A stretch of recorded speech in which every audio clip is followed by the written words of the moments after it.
Episode 54 is a follow up of episode 53, so I kindly request you to first listen to episode 53 to connect with our discussion in episode 54.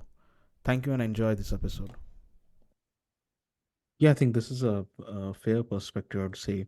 And recently, we also saw, I think, France has also opened up, I think, some operational military units or training units, I would say, in the Indo Pacific region too.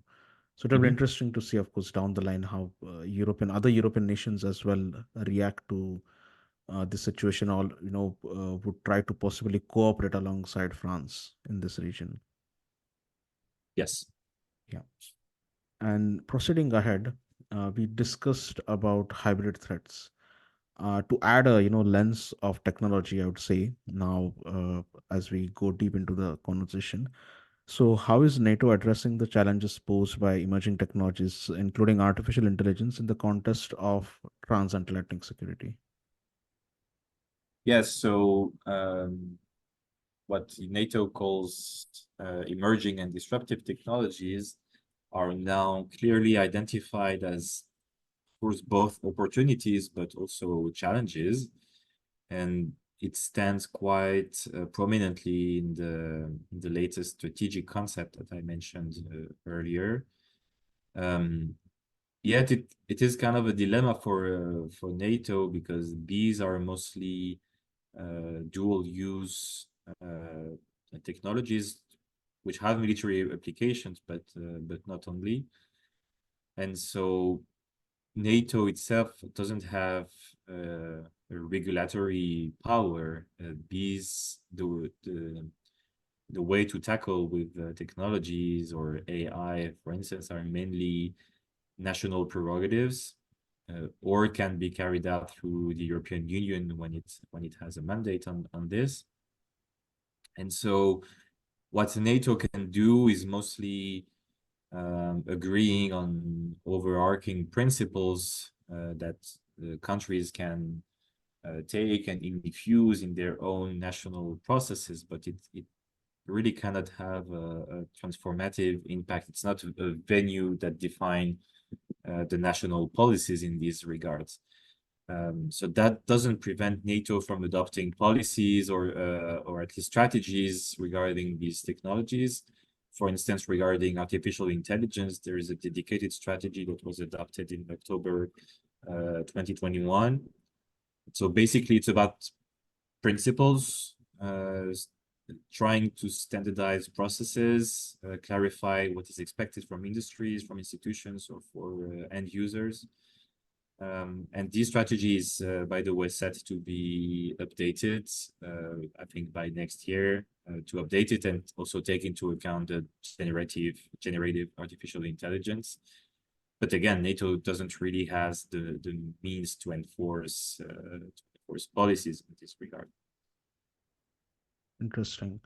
And we have also seen like agencies like European Defense Agency, which have recently also tried to focus on the environmental aspect, especially in the Mhm. European security domain. So from that angle, how does climate change impact transatlantic security, and how is NATO addressing environmental security concerns? Yes, it is a bit of the same of a practical challenge for NATO on how to address these issues that are not military by nature and that are mainly dealt at the national or EU level for those who are members of the EU. Yet, I think climate change is and its impact on security is a very important topic. It is mentioned in the strategic concept and as one of the defining challenge of our time. And it is also a theme that is dear to the current Secretary General uh, Jens Stoltenberg. But this is really a multi-entry topic.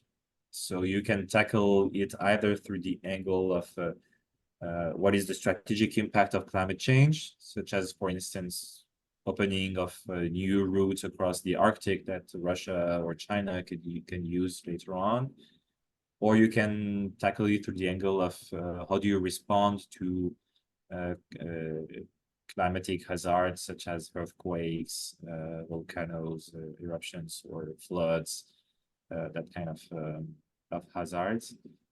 You can also tackle it through the angle of what is the toll of climate change on military activities, or the obstacles that the constraints due to climate change. For example, if you operate in extreme weather conditions, be it extreme cold or extreme heat in some regions. And perhaps one of the other way to tackle, and this is probably where NATO can have a role, is how do you make sure that NATO militaries are exemplary in when it comes to their own carbon footprint? So how do you make sure that NATO militaries are energy efficient?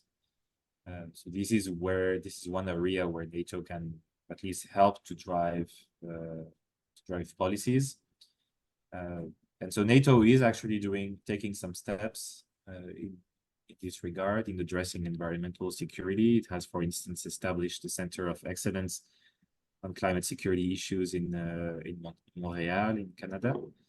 It also engages in civil preparedness and emergency responses, and it has adopted in 2021 a climate change and security action plan. These are some examples of what NATO can do. Not transformative, but at least helpful. Yes. That's an interesting insight. Like I was not aware about the fact that they are going to have a center of excellence in Canada as well Yes, for the environmental issue. That it's would be quite great. quite recent. I think it has Yeah, opened in the past few months. yeah. That would be great to see much more. I think evolution and the engagement of other members as well into this, because I think the environmental factor, of course, it's a very critical issue, and I mean, not only the defense, every other industrial sector is now getting involved and trying to contribute to these issues. Right. So yeah, moving forward, what are the key lessons learned from NATO's crisis response efforts, and how are these lessons shaping future strategies? Like some of the examples we just discussed was about Kosovo. So, Mhm. on the same lens, can you extend a little bit of your perspective? Yeah, so I would say it's rather a mixed bag when it comes to NATO's crisis response efforts, because Yes. there are some success stories. I think Kosovo is one of them to a certain extent, in the sense that I mean the situation in Kosovo or in the Balkans, the Western Balkans generally is still very fragile and precarious. But still, the NATO forces there through the K4 or EU forces through the in Bosnia through the EU4 Althea, uh, which has been which is under a framework that where EU uses NATO capabilities. These are very important. They are not the magical solution for the region, but if you take them out, then the situation could actually worsen very much in the region. So this is an example where NATO's response is important. Then you have all the out of area operations that have been carried out since Afghanistan 2001, mostly in the Arab world or in the Muslim world, which frankly the outcome is not so positive. Afghanistan obviously is one example of failure on the long term, because it has not been transformative for the country. You have seen we had some long-term NATO engagement in Iraq too, which is not again very doesn't really lead to major results. You had this Libya campaign in 2011, and now we can witness the catastrophic consequences of this campaign. So overall, a rather yeah, mixed picture. And so that raises the question of what is the future of NATO engagement in crisis response, because I think in most regions, especially the ones where you could expect a European or American engagement in Africa, in the Middle East, some parts of Asia. Also, because of these failures, it's hard to see how NATO could be a welcome player in these regions. So crisis management is still one of the three core missions of NATO, but at times of increasing tensions with major players such as Russia, China, or Iran, I think it's not the most promising avenue for the years to come. Yes, definitely. I think it's a mixed bag of everything, because not every, of course, the mission has turned out the way it has to be. But taking just the other view, uh, I think adversaries have always taken advantage of such situation, where I believe the NATO troops are deployed in Central African countries like Chad and all. I have always seen uh, where there have not been such a negative, I would say, efforts from the NATO side. There have been a significant positive efforts as well, but the adversaries always try to amplify the lens of the negative side, Mhm. which is a tool of disinformation.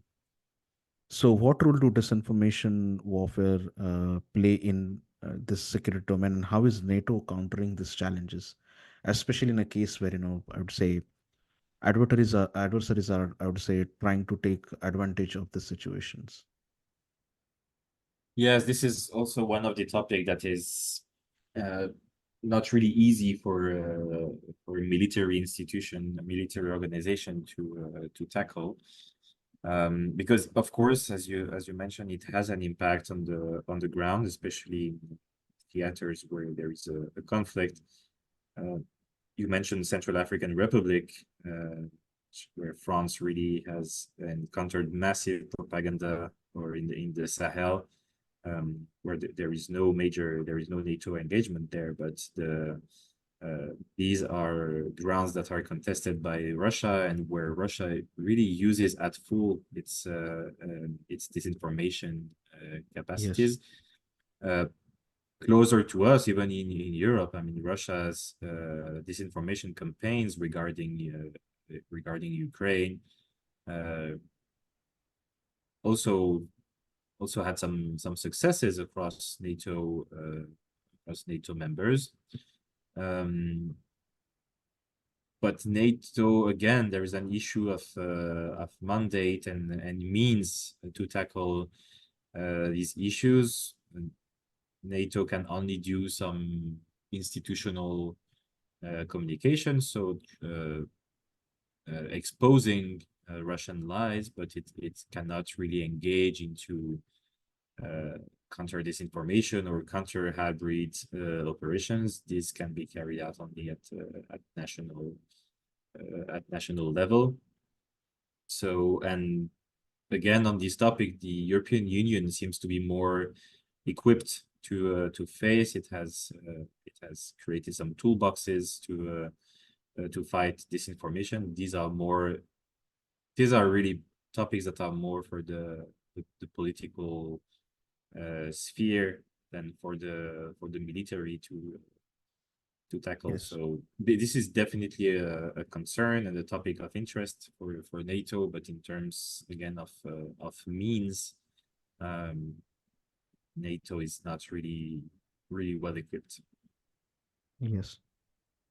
And just to, I would say, take other perspective from negotiation side, I would say, how does NATO engage with non-military tools such as diplomacy and development in its security approach? Because I believe diplomacy is always, the first step to reduce the escalation in the conflicts and the tensions between the adversaries and the other nations. So, what are your thoughts on this? Yes, I think it will echo some of the comments I made, including on the previous question. Uh, is NATO is both a political and a military organization, but first and foremost military organization. Yes. And so for diplomatic engagement, there are other venues like the EU, for instance, has uh, some sort of foreign affairs minister through its high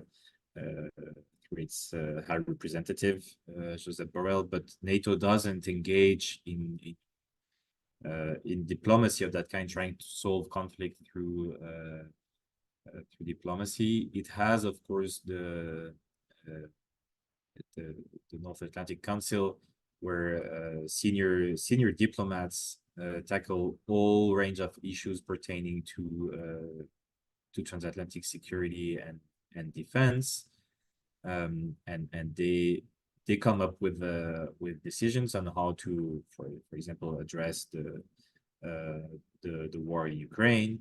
Um, for instance, in Yes. Ukraine, there is you were mentioning development. There is this comprehensive assistance package, which is Yes. non-military tools that have been decided uh, by NATO members.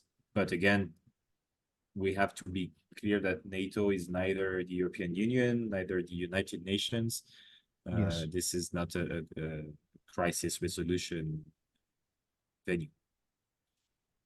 Definitely. Yeah, I think we are at the end of the podcast now. And, this final question is completely not related to the topic at all, Mhm. because there are a lot of student researchers and even, the postdoc experts who listen to this podcast. So everyone, I would say people from various backgrounds actually try to, make a career in defense and security.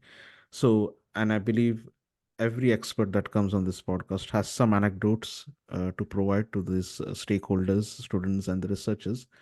So, yeah, from that perspective, I have drafted this question. What message you would like to share with the students, researchers, and other stakeholders who are participating and engaging in defense and security research studies? Yes, well, it's a good question actually. If I can share my personal experience, I've always been interested in security Yes. and defense issues, but of course, you don't you're never born as a specialist, so you have to build your expertise. And when I joined the French Foreign Affairs Ministry, I had to attend some meetings among senior military officials, and they were trading acronyms among each other, and really I was totally lost in translation. I've learned several languages, but it really seemed like a total foreign language for me, and this is a bit both impressive and depressing when you're Yeah. a beginner, that you don't understand a word of what is being said. So first, let's not be impressed by that, because there's a lot Yes.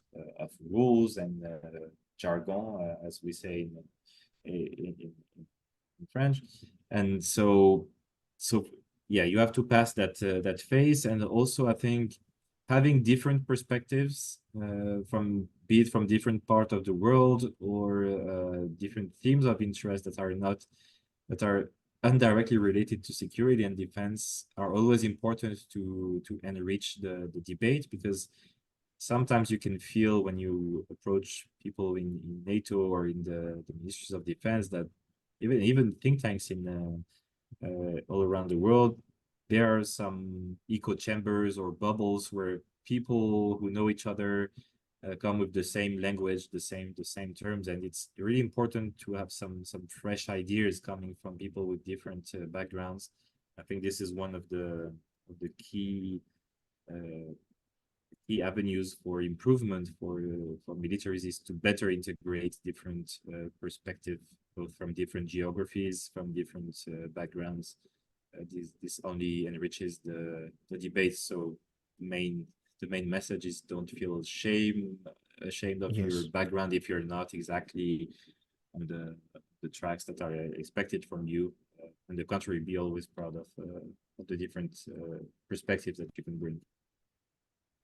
Yes, definitely. I think this is really a good insight, I would say, for the students that you provided. I hope The audience takes a lot of key points for the research as well, and for the general knowledge too from this episode. And I think there are several questions that also popped up during the conversation, especially about the hybrid threats as well. Mm-hmm. Because I have personally worked on that topic, contributing to the Yes. NATO think tank. So, and I would personally love to see NATO investing more and more towards that segment of how to counter hybrid threats, because I believe with adversaries like adversary nations, like who are a bit more aggressive in the international stage, like North Korea, are going to use a full scale potential to unleash the hybrid threats. And it is very much important that when because hybrid threats are made to actually destabilize multiple nations at the same time. It's not Mm-hmm. targeted at one single nation. So I hope there is more and more development from the NATO side in that aspect, and we can definitely discuss this in future episodes, because I would love to have you on the future episodes as well, as we see more and more developments in this segment. That would be my pleasure. Yes, thank you very much, Matthew, again for your Thank you, time. Omkar, for having me.